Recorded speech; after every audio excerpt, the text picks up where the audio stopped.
Kurani famlart flet për të kaluarën, për të tashmen atyre që ju ka zbritur Kurani famlart dhe për të ardhmen e tyre.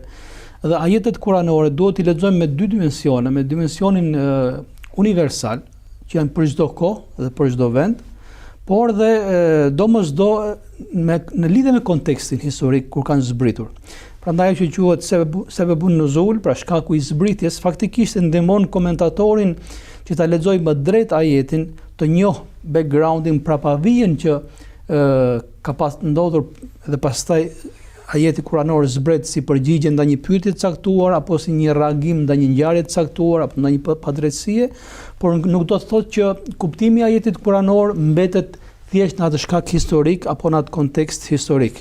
Nëse do të shikojmë në spektrin e gruas në Kuranin famlart, statusin e saj, rolin e saj, vendin e saj, do të gjejmë që Kurani famlart flet me të dy dimensionet. Me dimensionin global dhe universal, statusin që ka gruaja,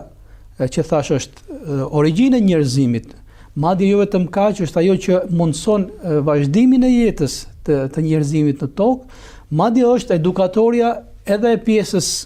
së vet, pra, po edhe pjesës krahut tjetër. Prandaj quhet nëse burri është gjysma e shoqërisë, burrat janë gjysma e shoqërisë, gratë nuk janë thjesht gjysma tjetër, por janë ajo që edukon edhe gjysmën e parë, edhe gjysmën e dytë. Kjo është dimensioni universal me cilin duhet të lexojmë përgjithësi ajetet kuranore që flasin për gratë.